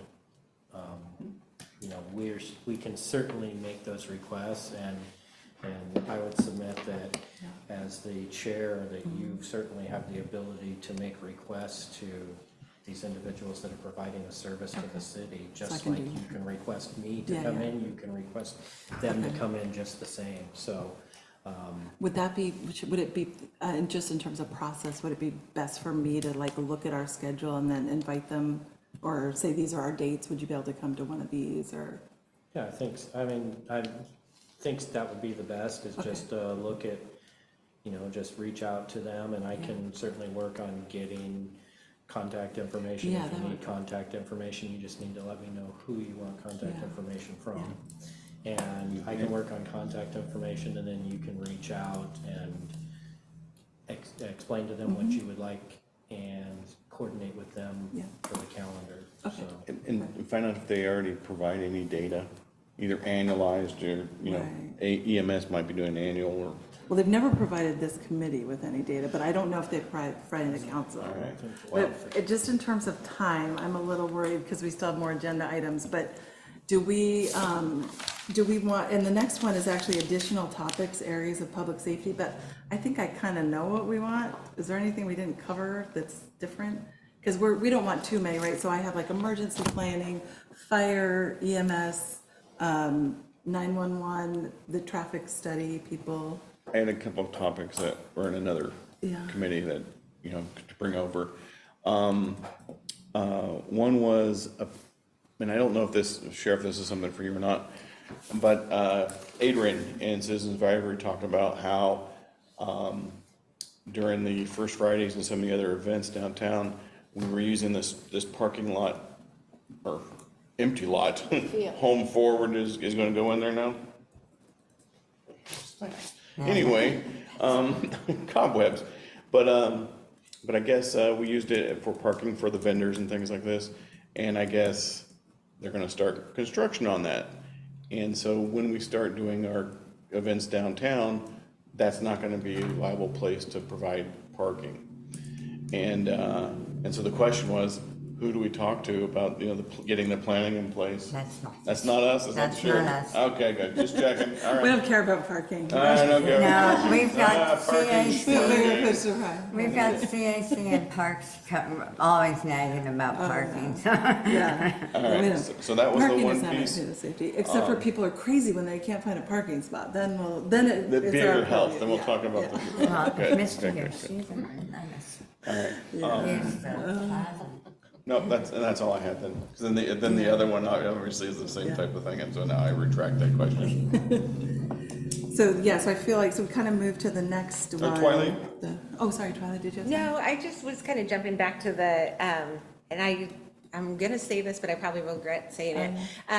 The parking lot, or the cameras, I just think from an equity perspective, as we start thinking of that, having, in my experience, I have beautiful Christmas cards with my tickets on them that I've sent out to family.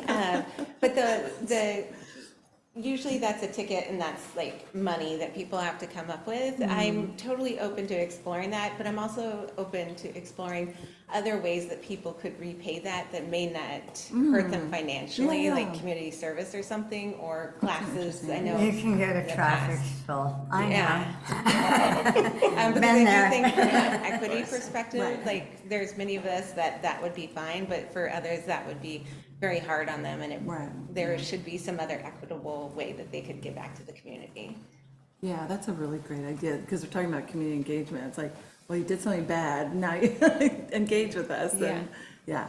No, I think, so then I was gonna talk about our next meeting date is October 5th, and I'm sort of building the agenda, which, so I have on the agenda for next time, an update from the contract delivery working group. I think there was more words in there that I missed. Choose the goals, that'll be a big one. That's, that we can, and we don't need to stick to 3, but we just have to all be on the same page about the goals we want to pursue for next year. And then there can be more goals the following year. And then, so the question is, do we want to move quickly to talk about the traffic study for the cameras? Do we want that on the agenda for next time? Do we want, I know that. Can I make a comment on why? Yeah. I mean, fine if we talk about it or whatever, but I think it's really important that even if you believe that we cannot get public comment, that we give them ample Yeah. information that we're having this, because I believe that could potentially draw some people in with comment. Yeah, Um, like we're considering this, what do you guys think? Yeah, and we're bringing, I mean, even if we're bringing them in there in the presentation, they want to listen to the presentation. I mean, I don't know if that's kosher or not, but, I mean, I do feel like if it's a hurry up, some of the avenues of getting the information out there aren't available. And so, again, from the person that's lived in Troutdale for nearly 30 years, and it's no offense against any committee, but many a thing that's happened, I knew nothing about, and I'm not saying I'm on the pulse. I'm not even hip, but I am saying that I care. Yeah. And so there's only been some things I've been aware of.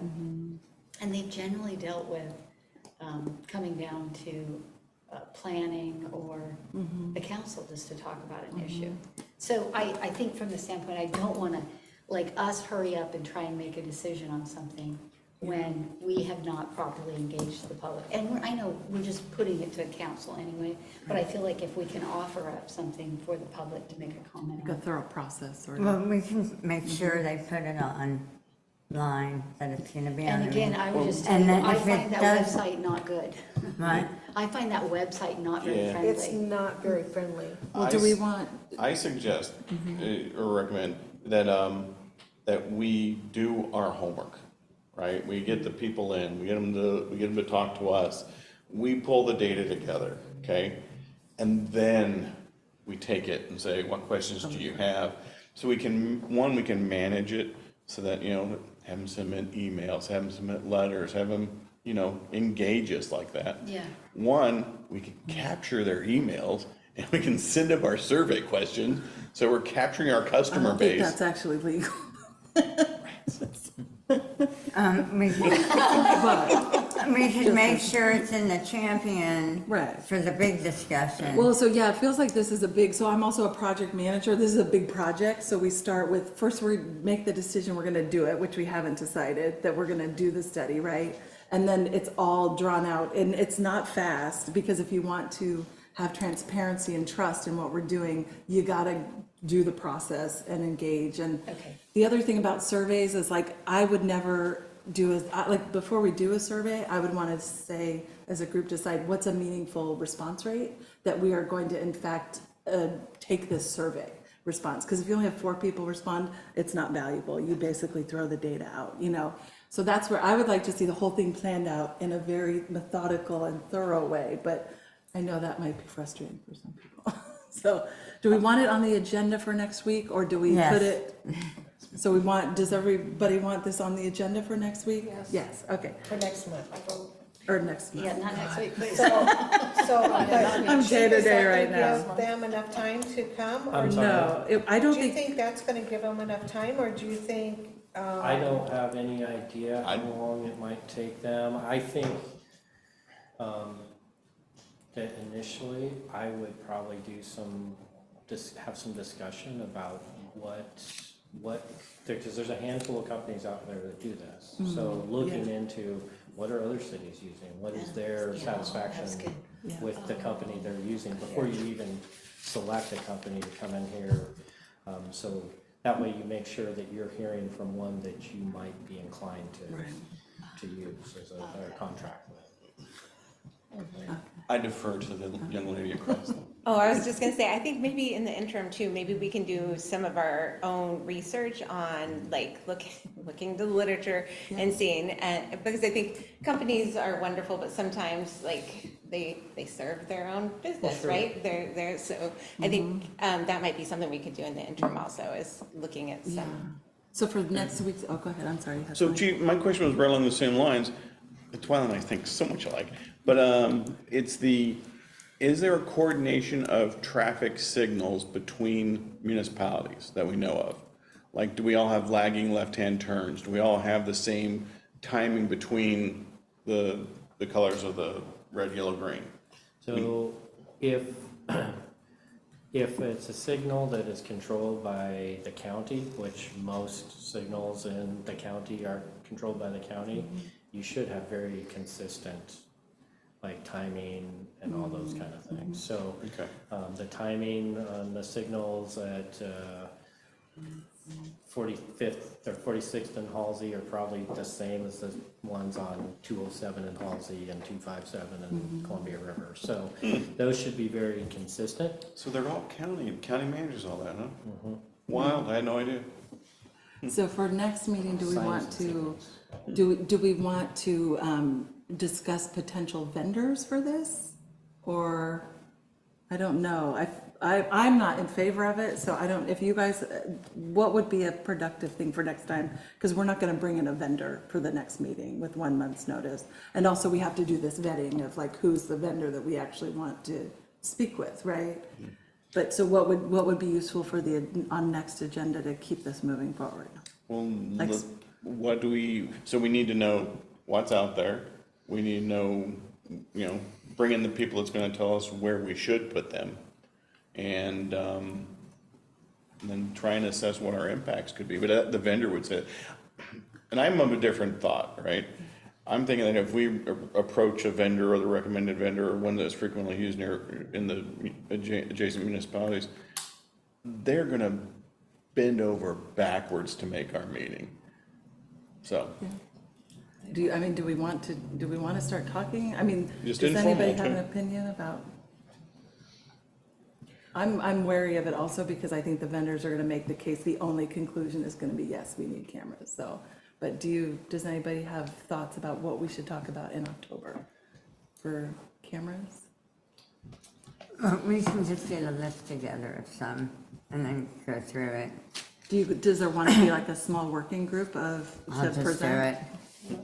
No biggie. I suggest that we all just go and do some research, bring back our research.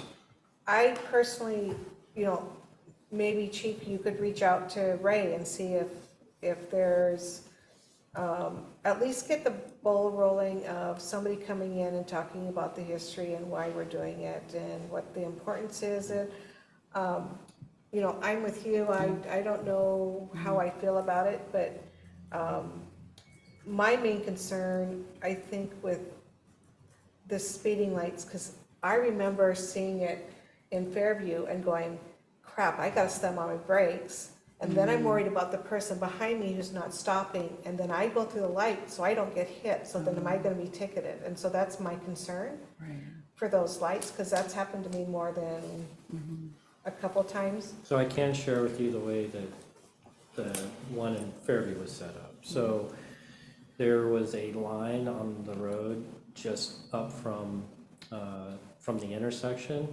And basically what the camera measured was a vehicle's ability to stop at a certain distance. Okay. So what it looked at was how fast are you going when you hit that line? And if you exceeded, in the case of Fairviews, it was 35 miles per hour. So if you crossed that line that was back from the intersection at greater than 35 miles per hour, that's when the camera came on, because it calculated that it would be almost impossible for you to stop in that distance. So the camera comes on because it makes the assumption you're not going to be able to stop or you're not intending to stop. So that's when it photographed and recorded video of that. So after that occurred, all those are saved on the cloud, and then it was required that an officer would go on and look at every single one of those and go, yes, that person didn't stop, or yes, that person did stop, and would actually issue that citation. So the company doesn't have anything to do with the issuance of citations. They don't make a decision on issuing citations. They simply provide the technology and the data for a officer to look at and review. So an additional part of this discussion, as you think about it, is that is an additional responsibility that I would assume that you will look toward the sheriff's office to do. And so we'll have to talk about an agreement on how we're doing that work, because I was one of those officers who looked at all those, and there was months where there would be 200 of them. So that's a lot of, A day or is it? in a month. In a month, okay. So, if you have one or two officers, or in this case deputies, that are looking at those, there was months where I would spend an hour of every patrol shift just looking at those. Wow. So I think that there's a lot to consider in looking at those, and I think the first step is considering more globally, like you have all talked about traffic safety and the importance of traffic safety. So look at traffic safety in its totality and start narrowing down what are our important, what are the issues with traffic safety?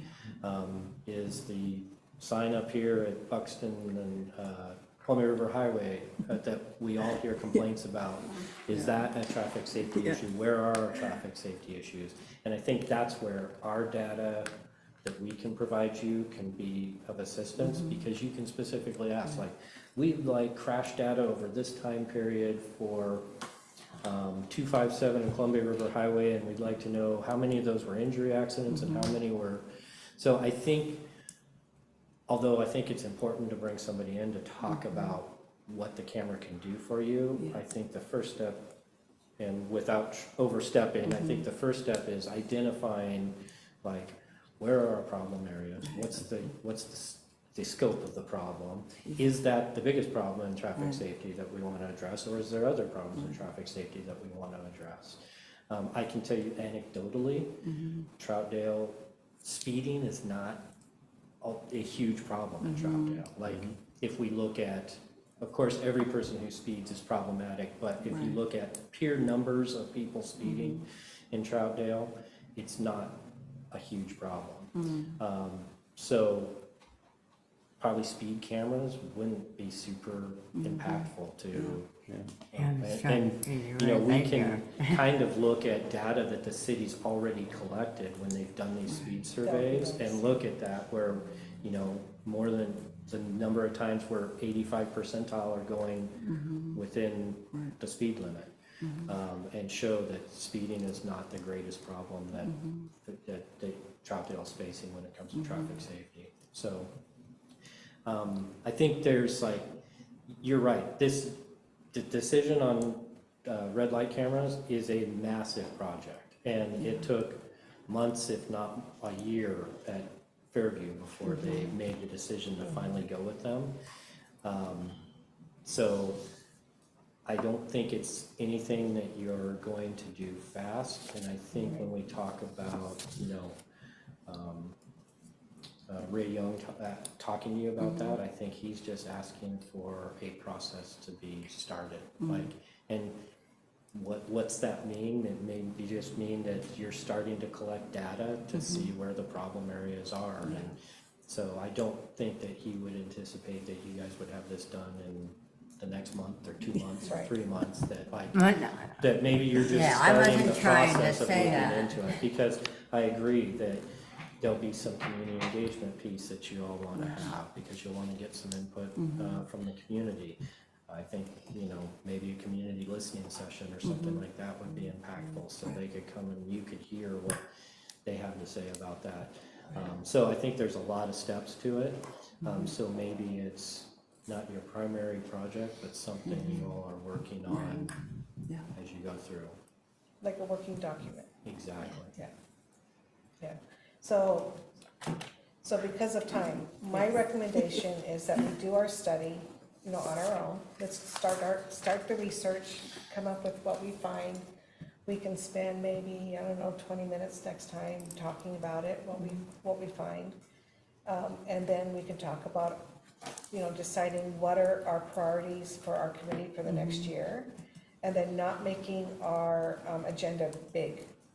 Making it kind of small, and then really starting to dig into, okay, you know, let's talk about, you know, the data that Chief tells us every month, and then talk about what research we've done, talk about our goals, and then kind of, and then we can start going on and moving forward. That's my recommendation. Can, do you think though we can make it happen a little sooner as far as getting the fire and the medical stuff? I mean, so we know kind of what's available, so we can, and how they're doing, I guess. It feels like a priority for I sure. think we need them more information before they can help us to fill out. Do you know, stuff. are they reporting to city council? It feels weird that we're servicing I with think that them fire once a year? does report just like we do to city council. At one time, I think that fire was supposed to be a more regular guest here. I think they. First year they came like a couple of times, but then I think they kind of. So it's not that they're providing the data necessarily to somebody else and we're just not getting it. I guess I can just reach out. I don't and think be that like, they're providing it up with any regularity to anybody else. I think there's, So I can do that and I think outreach. consider the fact that, you know, from a standpoint of prioritizing that the law enforcement contract is coming up in 2025. So, you know, that will be something that probably starting in 24 that is going to become critical work. The fire contract's coming up.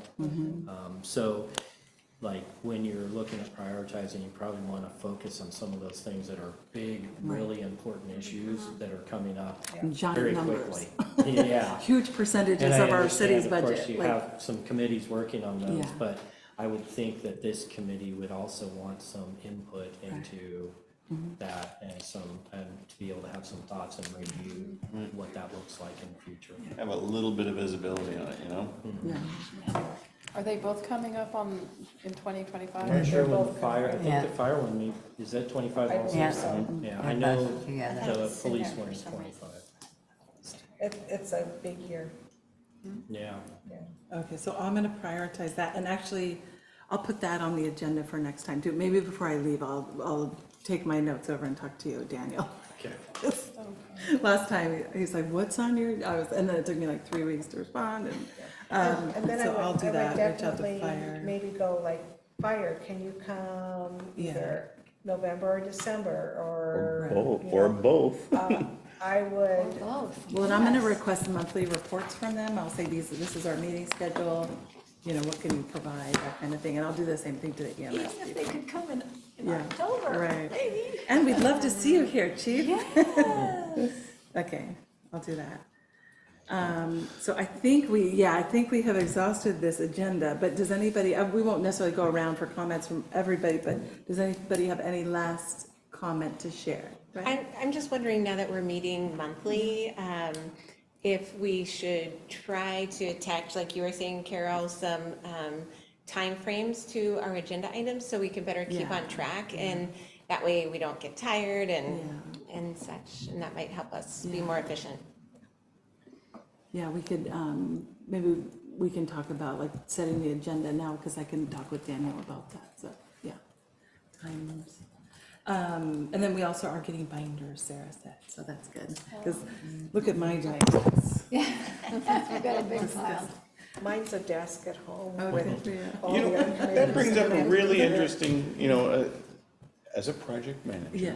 Is there a way that we could store some of these things online on one of the websites or a shared folder somewhere where we can, you know, put our stuff out there, and as we find information, can we post it out there so that it can be I'm shared? not sure if that's allowed, because that's like working outside of the meetings, and you have to have like official working groups. Like, we're technically not allowed to do work outside of the meetings unless we have like, there's very specific ways we can do that. So did I break the rules by sending that email? No. Are you sure? Yeah, All but right. also, I guess you just but in said- terms of working group, that's something that we could talk about if we want to do something like that. I don't have time I don't have that kind of time though. to It does read seem stuff. like if we get the full packet together though, and even though the website isn't that, Yeah, it's on there. yeah, isn't it? you can go back historically Yeah. to keep everything, Yeah. but you can't like update it with your notes, but at least then we see everything, but yeah. So that's something we could talk about next time or in future meetings, like how, just the organization of how we want to work, you know, as a committee. We So could talk maybe about that. Daniel, we can, or Chloe, we can ask, I don't know, can we do a shared doc? That would be a question for Sarah. Yeah. That would be Sarah, so maybe you can ask Yeah. Sarah. if And then we the can other do that. question is, do we want to? Well, I 'Cause would say, I'm- man, if I found a great article of, you know, Maybe we hey, could have look, a shared this really drive. works here, and here's why, I mean, I don't wanna wait a month and go, here's what I found out, and then forget what I read. Yeah. I would be like, can we do this? I don't know if we can, Mm-hmm. but I don't remember what it says, to be honest. Well, if you emailed us with the link, would that be illegal? That's what I'm asking. Okay. Yeah, exactly, I mean, can we do that? If that's just information, that's not having a meeting. Right. You can share information that way, that's not having a meeting. That's just If it was researching illegal, before a it would be meeting. the best meeting ever. You'd be so busy, you didn't have to rest us all. Yeah, you can do that. Yeah, I'll ask her. If we share information via, like a I'll Google bring Doc extra or a hands. Microsoft Doc or whatever, that would be great, because then we can just put information in there. Is that when It's it not a becomes meeting. illegal, is when there's discussion and you're passing it That's around? Right. my understanding. So Right. if you're just giving information, But then But we if also you're- have to set the expectation is how much can anybody read in between meetings? Yeah. Yeah. Because I Well, get don't presented know. with things. Depends on the that I month. want from- Like, I'm toast, I could be doing it right now for the whole month of October. Yeah. November comes, I'm not available probably to read Yeah. books until like January. Right, so- But So that's I kind mean, of like it a just shared depends. agreement, well, but I'll ask Sarah what's possible. Yeah. And then That'd be good. I can share that out next time. Okay, well, does anybody have any other comments? Otherwise, I'm gonna adjourn, because it's Adjourn. 8:40 and people are working early, right? Daniel? Do you need to vote on the meeting date, or is that just assumed? No, Oh, Yeah. that's. you don't need to we vote do. on meeting Okay. dates. Okay, just making sure, Yes. thought we had other meetings, but if you Oh, need yeah. to. And we have, the great thing is I found on the website actually is that our meeting dates through December are there. So, and then, but I think I emailed out the full list to you guys, right? You Yeah. did. I put it in my calendar. But it just got there because it wasn't there 2 weeks ago. Oh, it wasn't? Yeah. Okay. So somebody's doing some work. Okay, so I am going to then, I am going to call for, what is it? A motion to adjourn. I motion we adjourn. Okay. I'll Second. second. Yay. All in favor? Aye. Any opposed? Nay. Okay. Thanks for being here, Cindy. Thank you. My boss is up there. Okay.